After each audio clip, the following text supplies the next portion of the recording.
Acción Elevadores e Hidrogrúas, estamos orgullosos de ser sanfrancisqueños. Orgullosos por facilitar los trabajos en altura y el manejo de carga con eficiencia y seguridad. De generar trabajo de calidad con tecnología 4.0 y de exportar nuestro trabajo a más de 20 países. Orgullosos de trabajar con los emprendedores, las instituciones y los clubes locales. Estamos orgullosos de cumplir nuestra misión de crecer y hacer crecer, apuntando cada vez más alto desde nuestra ciudad. Acción. Elevadores e Hidrogrúas.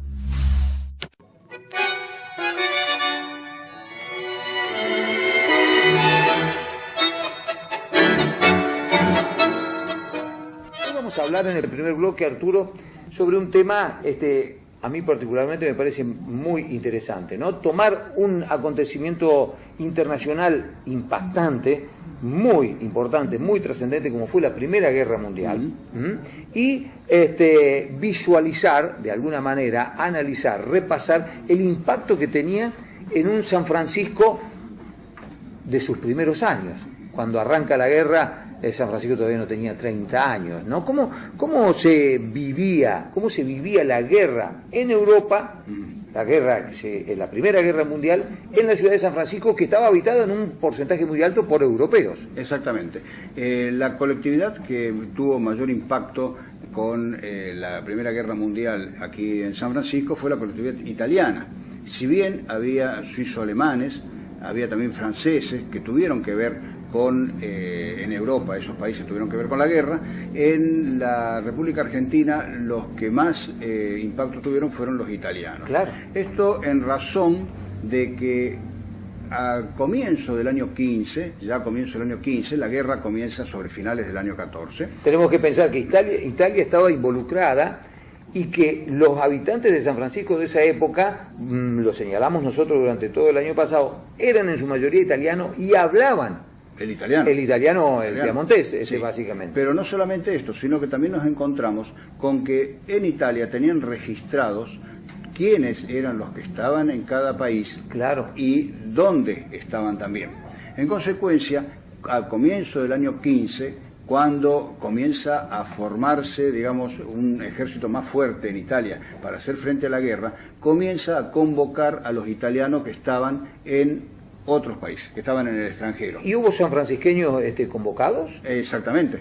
O sea, no solamente sanfrancisqueños, sino gente de toda la región y hasta del norte del país. ¿Cómo era esto? Venía la carta de citación donde se los convocaba para ir a Italia a pelear en la guerra. Lo curioso de todo esto es el entusiasmo con que la gente marchaba a pelear. Iban. O sea, iban desde acá. Los casos de deserciones eran excepcionales. Mínimos, son mínimos. Hay muy pocos casos que uno tiene así como conocimiento a través de relatos familiares, pero las deserciones son mínimas. En el caso de San Francisco, acá pasaban los trenes, ¿no es cierto?, que venían desde el norte, cargados de jóvenes que iban a ser soldados en Europa, rumbo al puerto de Buenos Aires, y cuando llegaban a las estaciones, la gente se acercaba al lugar a saludarlos, a felicitarlos, les llevaban cigarrillos, hay quienes les daban alimentos, incluso no es porque les faltaban, pero les daban, o los ofrendaban con cosas. Y luego comenzaron a marchar la gente que era de San Francisco, hijos de los sanfrancisqueños, de los italianos que estaban radicados en San Francisco o en la zona. Claro. Tenemos que pensar en un San Francisco en 1914, 1915. Alrededor de 10.000 habitantes. Alrededor de 10.000 habitantes, 10.000 ya habitantes. Una urbe importante, ya era ciudad. Y claro, 1915 ya en 1915 la declararon ciudad, y que ya se destacaba en el contexto de la región. Entonces, y teníamos no solamente que la gente convocada iba, sino está el testimonio gráfico de voluntarios, chicos de 17, 18 años, que querían ir a pelear a Italia. Por Italia. Con un idealismo extraordinario. El caso es que van durante el año 15 y durante el año 16, hasta comienzo del año 16. Ese éxodo de gente, ¿no es cierto?, que va a pelear a la guerra, dura aproximadamente un año. Después se interrumpe un poco la información que hay sobre la guerra y vienen las noticias de la guerra. Comienzan a venir las noticias de la guerra. los comentarios.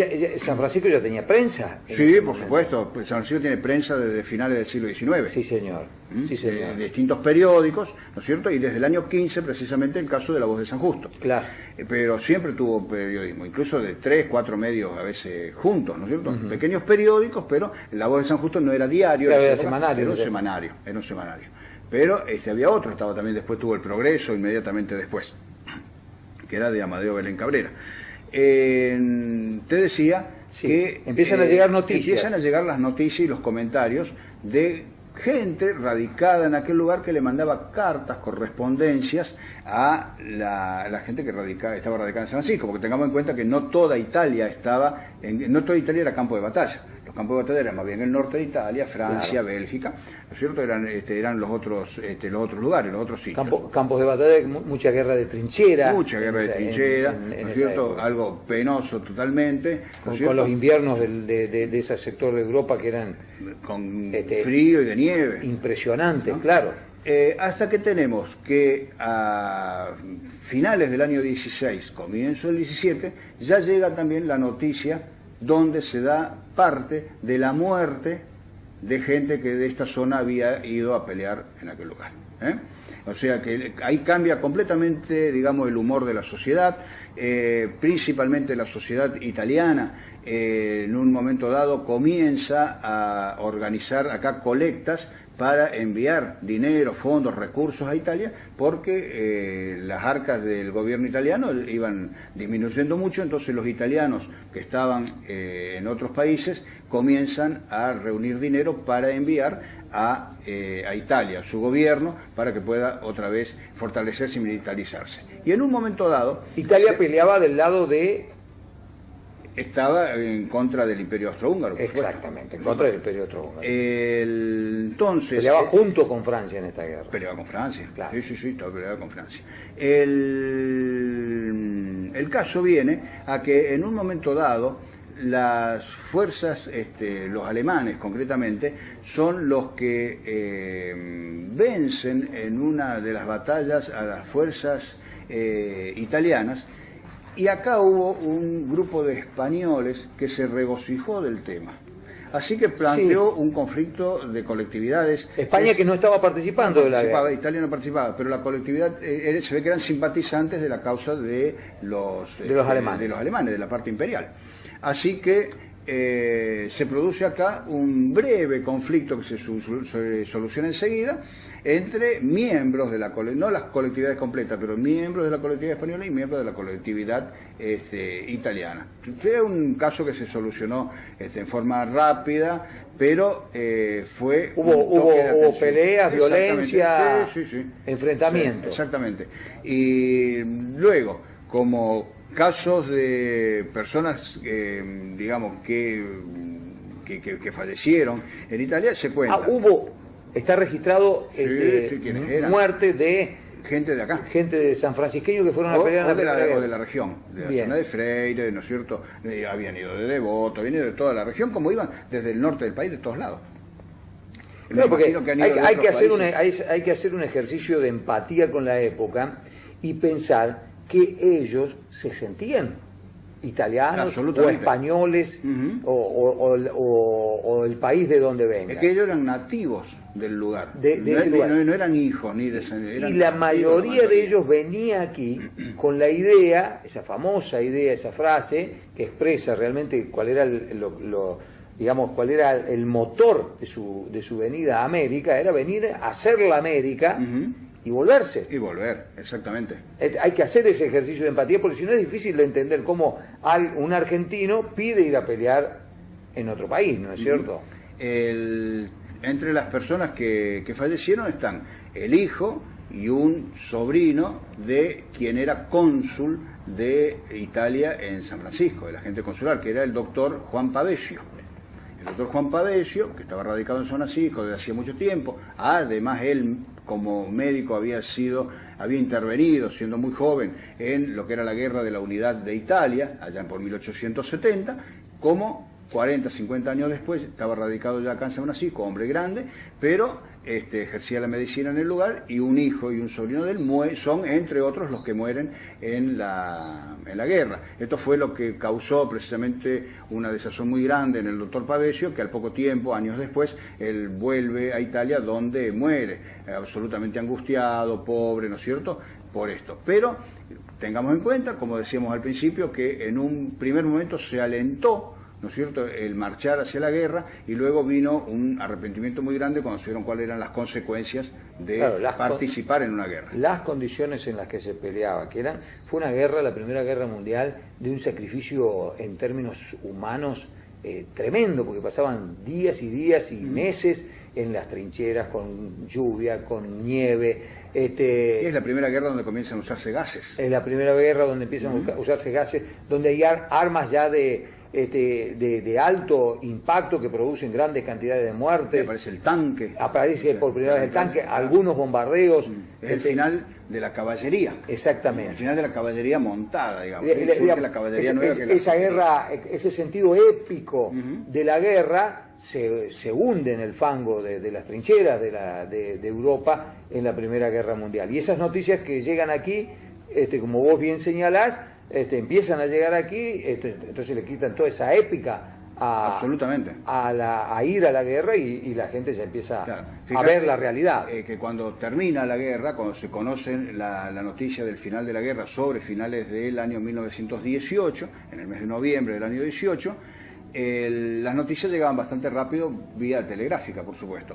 Y entonces todos los comercios de los italianos de San Francisco cierran, ¿no es cierto?, en adhesión al final de la guerra. Se suman otras colectividades también, porque acá había gente de muchas colectividades, cierran todos los comercios, y la crónica periodística de la época dice que la fábrica de Tampieri, la fábrica de Miretti, los molinos que tenían sirenas, durante una hora estuvieron sonando, ¿no es cierto?, para celebrar que había terminado la guerra. Hicieron sonar la sirena durante una hora. También ahí hay que imaginarse un San Francisco donde la sirena era muy utilizada en todas las fábricas. Por supuesto, porque era la convocatoria a entrar y salir de la fábrica a trabajar. En lo personal, tengo un recuerdo en Devoto de mi niñez, de la sirena de la Sancor, que era característica y era muy puntual, ¿no es cierto?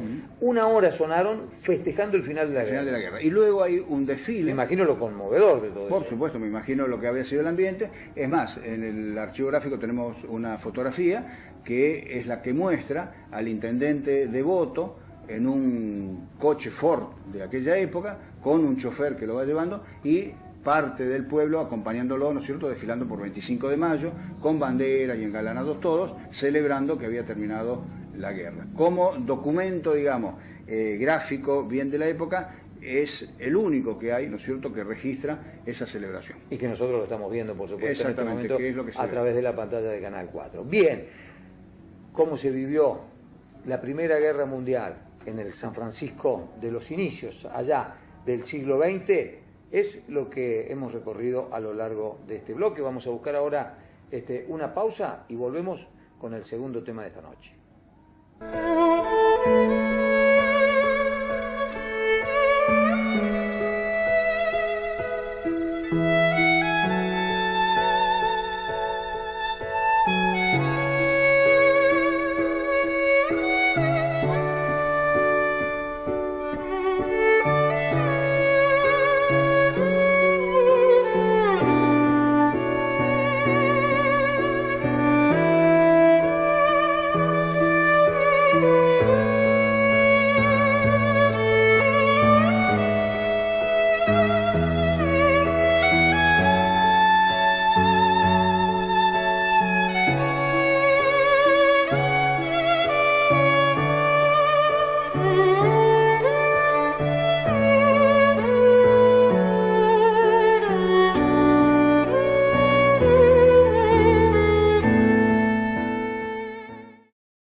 Mi padre era médico, tenía 2 hermanas. Bueno, mi vida familiar fue una vida común de cualquier chico.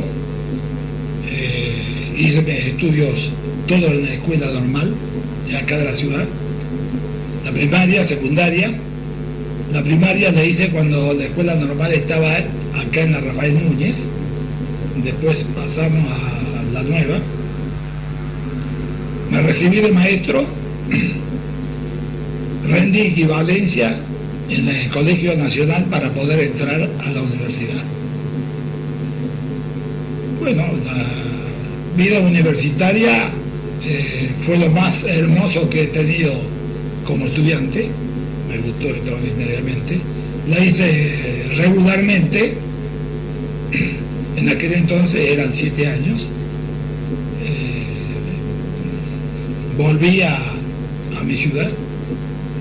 En ese interín mi padre había hecho un sanatorio de familia, porque una de mis hermanas era partera y la otra odontóloga. ¿Cuál era el nombre de su padre? Mi padre era Emilio Francisco.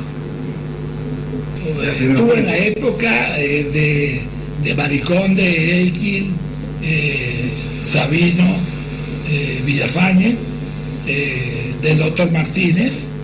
Fue muy amigo, porque estuvieron en esa época. Así que tenía muchas anécdotas de aquella época, con el doctor Boceto también, que era médico y que nos visitaba muy seguido a casa. Era un hombre muy dado a la comicidad, ¿no? Era muy entretenido. Bueno, mi vida pasó así y le digo que en una determinada época se me dio por afiliarme al Partido Radical.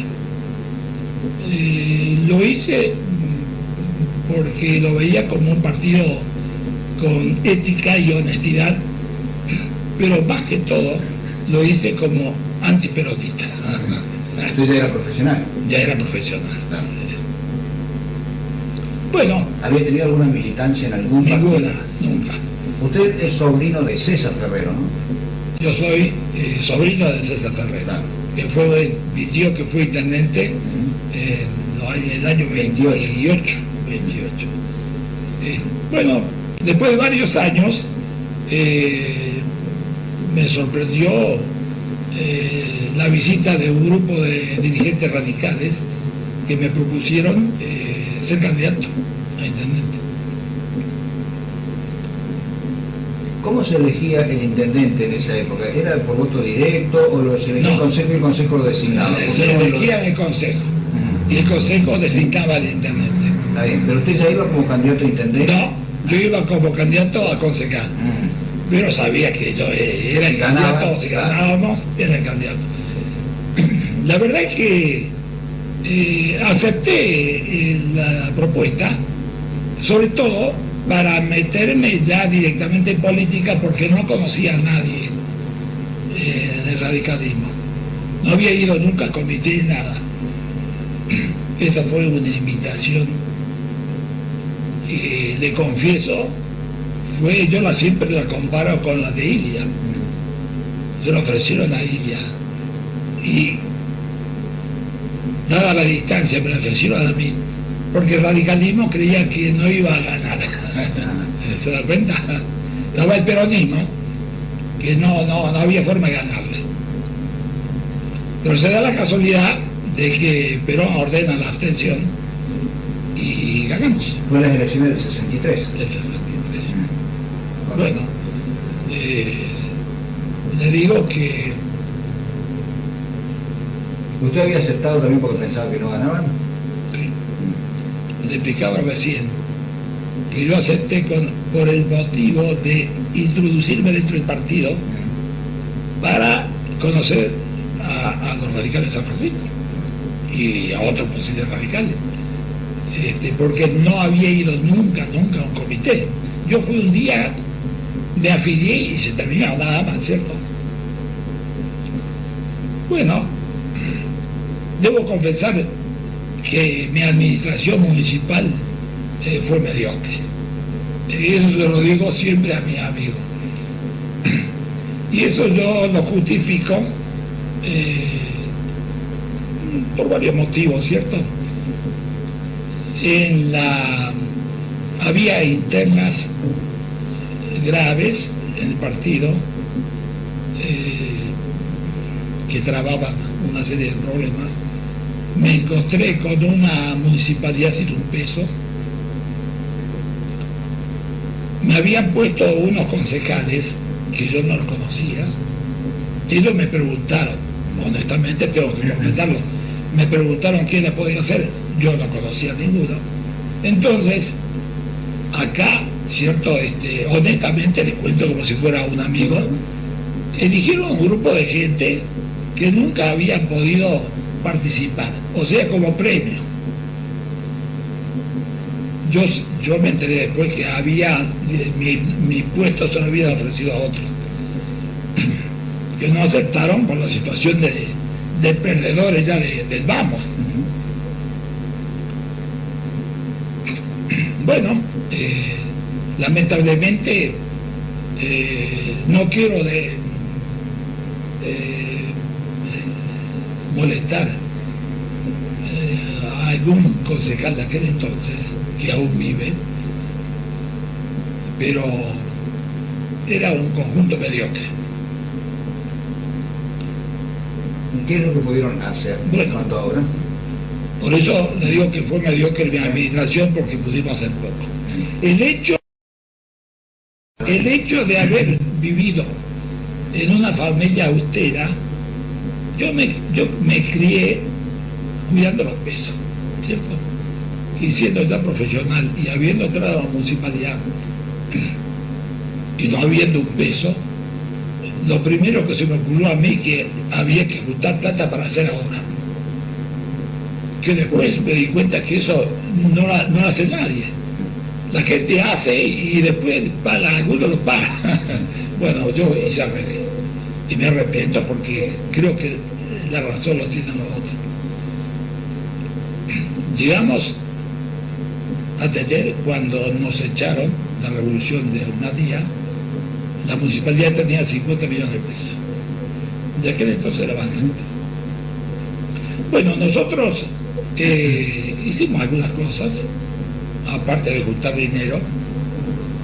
Tuvimos problemas, por ejemplo, con el director de Obras Públicas, que no conseguíamos ninguno, porque los sueldos de aquel entonces eran tan bajos, y yo también creía que había que mantenerlos bajos, que no conseguíamos gente para que trabajara, sobre todo profesionales. Para colmo de males, el primer presupuesto que paso para que me lo apruebe el Consejo, como le explicaba de que había internas terribles dentro del partido, 3 concejales del otro grupo que no estaban conmigo, que no coincidían con mis opiniones, no se presentaron a esa reunión donde había que aprobar el presupuesto. De modo que tuvimos que conseguir con el presupuesto del año anterior, o sea, el año que habíamos iniciado, que lo habíamos iniciado en octubre, donde no había un peso. En consecuencia, los sueldos y todos, para todos, tuvieron que mantenerse en el mismo nivel a pesar de la inflación que iba iniciándose. Ese fue otro de los motivos por los cuales, ya le digo, no hacíamos nada, no podíamos hacer nada. Es decir, yo no podía hacer, otro lo hubiera hecho mejor. Tal es así que ni el partido local me llamó ninguna vez a una reunión con los concejales para que yo informara, que me parece que es lo más lógico, o que ellos me aconsejaran a mí. Nunca. Eso yo lo veo ahora a la distancia, ¿cierto? ¿Fue un alivio el golpe del 66? No fue un alivio porque a mí me gustaba. Me gustó la administración con todos los problemas, pero ya estábamos en el final, más del final de que habíamos juntado el dinero. para alargarnos a hacer obras, que la primera iba a ser la pavimentación del cementerio. Y estábamos con los centros vecinales para ampliar el radio de pavimentación de la ciudad. Lo íbamos a alargar ya, porque teníamos medios. Fue cuando se produjo el golpe y se terminó todo. ¿Y la compra del palacio cómo se...? Bueno, la compra del palacio se produjo porque había un plan para construir el edificio municipal en el centro cívico. Es decir, creo que había un lote ahí para ese motivo. Cuando me visita el doctor Víctor Prieto y me ofrece en venta el palacio municipal, que era de 2 tampiris. Había un abogado de Santa Fe, porque yo creo que no sé qué tampiri estaba en Santa Fe, y había un doctor Muratore, creo que se llamaba. A través de él llegamos a un arreglo por suerte, con la aprobación de los concejales, porque había un grupo de radicales que se oponían tenazmente a la compra. Los concejales se convencieron que había que comprarlo y se compró a un valor de 12 millones de pesos de aquel entonces, a razón de 4 millones por mes. No, digo, por año, ¿no? O sea que 4 años se pagó. Pero nosotros pagamos, creo que una cuota, porque después ya no sacaron. No para todos. Cuando usted era intendente, ya en la parte final de la intendencia, ¿fue consultado la municipalidad por la demolición de la catedral? Porque ya se hablaba de que se iba a demoler. ¿Lo consultaron a la municipalidad? Claro, sí. Entonces, no por la demolición, pero sí que querían hacer la catedral en la Plaza General Paz, cosa a la que propuse. Así que, bueno, por suerte no se hizo, creo que la habían hecho donde está, ¿no? A pesar de que mucha gente piensa de que la vieja iglesia, la vieja catedral, debía haber quedado arreglándola. Yo también pienso que podía haber sido. Porque tuvieron que colocar bombas para demolerla, ¿no?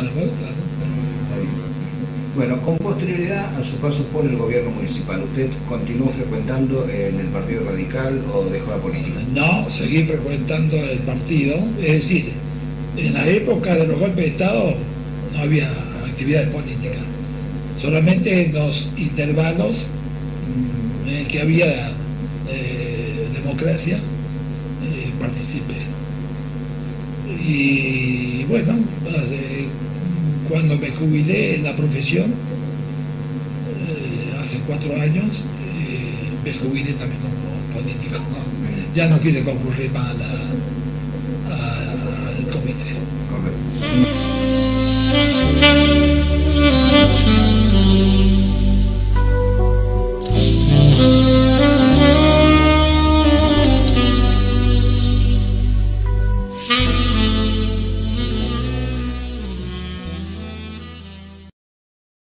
Macoser, para sus productos Singer y Florencia.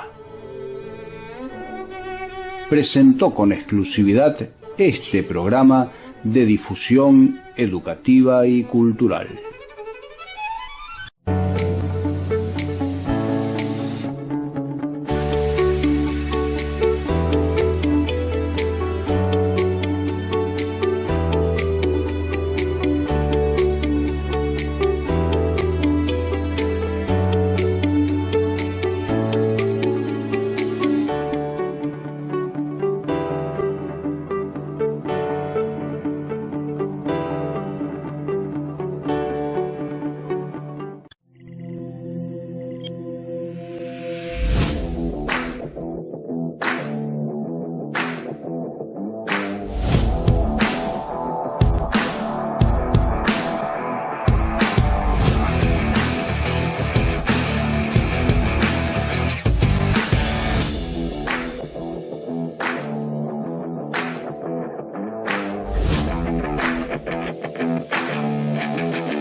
En Acción Elevadores e Hidrogrúas estamos orgullosos de ser sanfrancisqueños.